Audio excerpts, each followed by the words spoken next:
Hi viewers, welcome to our channel. మరి ఏపీలో ఎన్నికలు అయితే సక్సెస్ఫుల్ గా జరిగిపోయాయి కదా. మరి ఎవరి వైపు ఎడ్జ్ ఉంది? అటు వైసీపీ గెలుస్తుందా లేకుంటే కూటమి గెలిచే అవకాశాలు కనిపిస్తున్నాయా? పోలింగ్ అయిన దాన్ని బట్టి ఎవరు గెలిచే అవకాశం అయితే కనిపిస్తుంది? ఇదే అంశం మీద డిస్కస్ చేయడానికి ప్రజెంట్ మనతో పాటు సీనియర్ జర్నలిస్ట్ మంది రామారావు గారు ఉన్నారు. వారితో డిస్కస్ చేద్దాం. సార్ నమస్కారం. నమస్తే బాబు. సార్, మీ అంచనా ప్రకారం మరి కూటమి గెలుస్తుందా, వైసీపీ గెలుస్తుందా, ఎడ్జ్ ఎటువైపు ఉందంటారు సార్? ఇది గెలుస్తుందా అనే ప్రశ్నకి సమాధానం ఎవరు చెప్పలేరు బాబు. అలాగని ఏదో చేతిలో బెత్తం పెట్టుకొని చేతిలో సొద్దుముఖ పెట్టుకొని అక్కడ అన్ని సీట్లు లేకపోతే అంతకంటే ఎక్కువ గెలుస్తాయని చెప్పేటువంటి అనలిస్టులు కొంతమంది ఉన్నారు. అలా మనం చెప్పకూడదు కదా. అది కాకుండా జనంలో తీవ్రమైన వ్యతిరేకత వచ్చింది. కొంచెం స్టాండర్డ్ ఉన్నటువంటి సర్వేలు చెప్పారు. అయినప్పుడు కూడా ఎలక్షన్లో ఎప్పుడు కూడా ఫలితాలని ఎవరు చెప్పలేరు. రాత్రి మారొచ్చు మాట. అయితే ఈ మధ్య నేను విన్న ఫలితాలు అన్నిటికంటే ప్రశాంత్ కిషోర్ ఆయన తాలూకు యాంబియన్స్ బాగుంది. ఆయన ఇలా వస్తాయని చెప్పడం కాకుండా యాంబియన్స్ అంటే దాన్ని ఎక్స్ప్లెయిన్ చేసే విధానం బాగుంది గనక నా దృష్టి అంతా ప్రశాంత్ కిషోరు.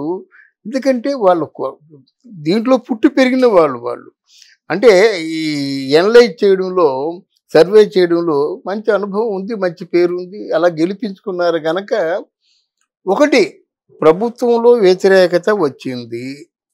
2 ప్రభుత్వం తాలూకు ఆస్తులు తాకట్టు పెట్టేసుకుంటున్నారనేటువంటి భావన ఏర్పడింది. 3 వాళ్ళ పిల్లల భవిష్యత్తుకి ఇంకా ఏ మార్గం కనబడటం లేదు. ఇలాగా సోంబేరులను చేసేస్తున్నారే. ఇలాగ ఆటో కూడా 10,000 ఇచ్చి అక్కడ 20,000 తీసుకుంటున్నారు. ఏ డబ్బు ఇచ్చినప్పుడు కూడా ఇచ్చినట్టే ఇస్తున్నారు, తిరిగి తీసుకుంటున్నారని తెలిసిపోయింది. రెండోది ఏంటంటే జగనన్న ఈ స్కీములు కాదు కావలసింది, మన డబ్బు మనకి ఇస్తున్నారు. మన డబ్బు ప్రజలు ట్యాక్సుల రూపంలో ఇచ్చినటువంటి ట్యాక్సుల రూపంలో వచ్చే సంపదలోంచి మనకి ఇస్తున్నారు. ఆయన ఎవరు, జగనన్న ఎవరు అనే ప్రశ్నించే స్థాయికి ప్రజలు ఎదిగారు ఈరోజు. తర్వాత ఏంటంటే మాకు విద్య వైద్యం ప్రధానంగా 2 ఇవ్వమన్నారు. అవి ఇవ్వలేదు. విద్య ఆల్మోస్ట్ 4,000 స్కూలు మూతపడ్డాయి. వైద్యం చూసినట్టయితే ఎక్కడా లేదు. మెడికల్ కాలేజీకి శిలాఫలకాన్ని తగిలించడం అనేది it is question of 10,000 rupees. అది కాదు కదా, శిలాఫలకం పెట్టగానే మెడికల్ కాలేజ్ అయిపోతుందా? అలాగే ఎన్ని మెడికల్ కాలేజీలు ఇచ్చారు. తర్వాత ఇల్లు ఇస్తున్నామని చెప్పారు. అంటే 2,35,000 ఇల్లు మీరు ఇచ్చామన్నారు. 10-12 ఇళ్ళైనా మీరు ఇచ్చారా? వాస్తవాలు కనిపిస్తున్నాయి ఇక్కడ. తర్వాత అంతకుముందు ఆల్రెడీ కన్స్ట్రక్షన్ అయిపోయిన ఇల్లును కూడా మీరు ఉపయోగించుకోలేదు. అసలు మీ తాలూకు భావనలన్నీ కూడా అడ్డగోలు వ్యవహారాల్లాగా మీరు అడుగు పెట్టడమే ప్రజావేదికను కూల్చేశారు. దానికి అడ్డానికి 9,000 అయితే కూల్చడానికి 4,000 అయిపోయింది. అదే ప్రజావేదిక అయిపోయింది కదా. తర్వాత ఏం చేశారు? ప్రభుత్వ ఆస్తులన్నీ తీసుకున్నారు. 3 ఈ మద్యపానం నిషేధం చేయకపోతే మళ్ళీ మీ దగ్గరికి ఓట్లు అడగడానికి రానని చెప్పాడు. మరి వచ్చారు కదా. పోలవరం ప్రాజెక్ట్ అంటే ఏమిటో తెలియని మినిస్టర్స్ అనిల్ కుమార్ యాదవ్ ని అంబటి రాంబాబుని పెట్టి 1% దాన్ని ఏదైనా అక్కడికి వెళ్ళి చూడడం జరిగిందా? పోలవరంలో ఎట్లాంటి కన్స్ట్రక్షన్స్ అండి. అసెంబ్లీ ఉంది, న్యాయస్థానం ఉంది, ఐపీఎస్ క్వార్టర్స్ ఉన్నాయి, సచివాలయం క్వార్టర్స్ ఉన్నాయి, మొత్తం 100 అడుగులు రోడ్లు ఉన్నాయి. అవన్నీ పూర్తిగా ఈరోజు నాచు పట్టేసి ఉన్నాయి. అదంతా ప్రభుత్వ ధనాగారం కదా. జగన్మోహన్ రెడ్డిది కాదు, చంద్రబాబు నాయుడిది కాదు, ఆంధ్రదేశం తాలూకు ప్రభుత్వం తాలూకు ఆస్తులు. అలాగే ఆస్తి అలా పాడు చేస్తే ఎవరైనా ఉంటారా? మద్యపాన నిషేధం చేస్తాను అని చెప్పిన పెద్ద ప్రగల్భాలు పలికిన వ్యక్తి ఆ మద్యపానం మళ్ళీ ఇంకొక 10 సంవత్సరాలు ఉండేలా చేశాడు. 10,000 కోట్ల రూపాయలు మద్యపానం మీద అప్పు చేయడం సిగ్గుచేటు కాదండి. ఇలాగా చాలా వరకు చేసినవన్నీ అంటే భవిష్యత్తు శూన్యం అనిపించుకునేలా చేసి, తర్వాత ఫర్ ఎగ్జాంపుల్ రోజైనా తీసుకుందాం. 12,000 రూపాయలు ఇంట్లో ఉండేది. అటువంటి రోజే ఈరోజు 2,000-3,000 కోట్ల రూపాయలకి ఆస్తిపర్యాలు అయింది. మనమే చెప్పుకున్న ఆవిడకేమో 10 ఇళ్ళు ఉన్నాయని చెప్పేసి, 12 విల్లాలు ఉన్నాయని చెప్పేసి, 10 కార్లు ఉన్నాయని చెప్పేసి, ప్రతి ఒక్కరు కార్లే. ఇక్కడ అంటే నగిరిలో ఒకరు కాదు మినిస్టర్, రోజా మినిస్టరు, రోజా మొగుడు సెలవుమణి మినిస్టరు, ఇద్దరు అన్నదమ్ములు, ఇద్దరు మినిస్టర్లు, మొత్తం మండలాలు పనిచేసుకున్నారు. ఇసుక తవ్వేసి రాళ్ళు తవ్వేశారు. ఎక్కడ సెజ్ భూములు గవర్నమెంట్ భూములు కల్పిస్తే ఆ భూములు కబ్జా చేసేసి ఈరోజు 1000 కోట్లు సంపాదించారు. అలాగే అందరూ సంపాదించారు. అరే ఒక ఎమ్మెల్యే క్యాజినో నడిపించడమా కొడాలని? ఇట్లాంటి సంఘ విద్రోహకరమైనటువంటి చర్యలు చేయడం ద్వారా ప్రజల్లో ఒక అసంతృప్తి, వ్యతిరేకత వచ్చాయి గనక డెఫినెట్గా ఓటర్లలో కూడా ఓటర్లు అంటే ఓటున్న వాళ్ళు. అంతకుముందు ఏమన్నారు, పవన్ కళ్యాణ్కి జేజేలు పలికే వాళ్ళందరూ కూడా ఓటు వేయరు అన్నారు కదా. అప్పుడు జేజేలు పలికిన వాళ్ళే ఇప్పుడు ఓటు హక్కు పొందిన వాళ్ళు అయ్యారు. అందువలన ఇప్పుడు ఏమిటంటే ఎక్కడికక్కడ మునపటి కంటే వీళ్ళ సెలక్షన్ చాలా బాగుంది. ఎవరి సెలక్షను? చంద్రబాబు నాయుడు తాలూకు సెలక్షన్ బాగుంది. ఎంత విచిత్రం కాకపోతే ఈరోజు పవన్ కళ్యాణ్ 15 సీట్లు గెలవబోతున్నాడు. తనతో పాటు 21 సీట్లలో 15 సీట్లు గెలవబోతున్నాడు. తనకిచ్చిన 2 ఎంపీ స్థానాల్లో ఒకటి గ్యారంటీగా గెలుస్తున్నాడు, రెండోది కూడా గెలిచిన ఆశ్చర్యపోనక్కర్లేదు. అటువంటి హోంవర్క్ చేశారు. ఇక్కడ జగన్మోహన్ రెడ్డికి భయం ఎక్కువైపోయి ఆ సిట్టింగ్ ఎమ్మెల్యేలను మార్చేసి తనకి ఎవరో చెప్పిన మాటలు వినేసి మొత్తం ఇక్కడ స్థానభ్రంశం జరిగింది.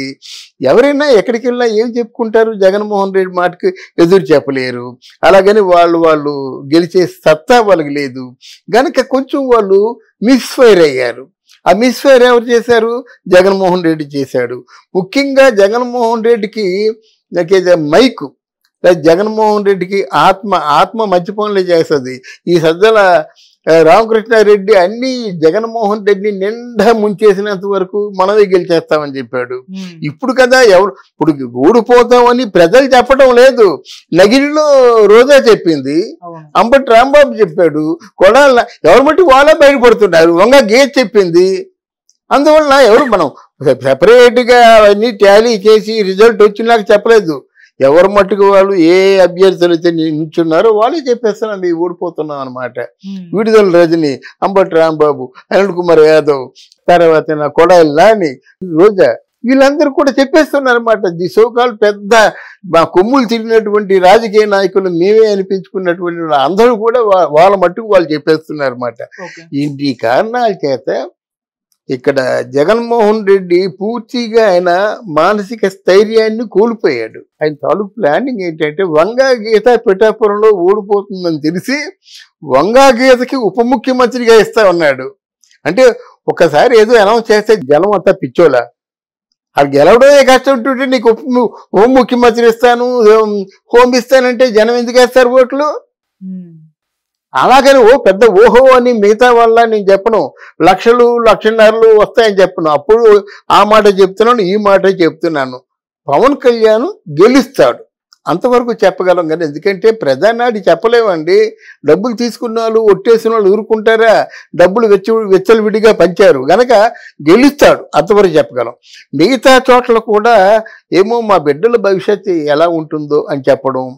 తర్వాత ఏంటంటే చంద్రబాబు నాయుడు తెలివిగా వాలంటీర్లని ఎవరు తీసేవే బాబు, మీ టాలెంట్ పెట్టి మీకు ఉద్యోగాలు ఇస్తారని చెప్పడం ఒకటి. ఏమండి, ఇవన్నీ కారణాలు కొంచెం జనంలో మార్పు వచ్చింది.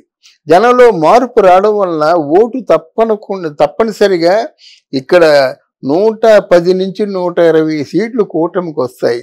తర్వాత పవన్ కళ్యాణ్ చేసిన చాలా తెలివైన పని ఏంటంటే అక్కడ బీజేపీ పార్టీని కూడా కూటమిలో కలపడం. ఆ కూటమిలో ఎంత తెలివితేటలతో కలిపాడంటే పవన్ కళ్యాణ్, అప్పుడు బీజేపీ పార్టీ కూడా దిగుతుందంటే ఈయన తాలూకు అరాచకాలకి అడ్డుకట్ట వేసిన వాడు అవుతారన్నమాట. అలా వేయగలమాట. ఇన్ని కారణాల చేత కూటమి విజయం సాధిస్తుందని 90% నమ్మకంతో మనం చెప్పొచ్చు. డెఫినెట్గా కూటమి విజయం సాధిస్తుంది. ఇక్కడ జగన్మోహన్ రెడ్డికి మాత్రం ఇక రాబోయే రోజులన్నీ కష్టకాలన్నమాట. ఏదో ఎలక్షన్ అయిపోయి ఎంపీ ఎలక్షన్స్ అయిపోయినట్టయితే ఎంపీగా అంటే ప్రధానమంత్రిగా పిఎంగా ఒకసారి సీటు మీద కూర్చున్నట్టయితే అక్కడి నుంచి మొదలవుతాయి జగన్మోహన్ రెడ్డి కష్టాలు. మనకి ఆంధ్రదేశానికి శుభసూచకంగా ఆయన చెప్పినట్టుగా వికసిత్ ఆంధ్రప్రదేశ్గా మనం చెప్పుకోవచ్చు. Okay sir, thank you so much sir. Thank you.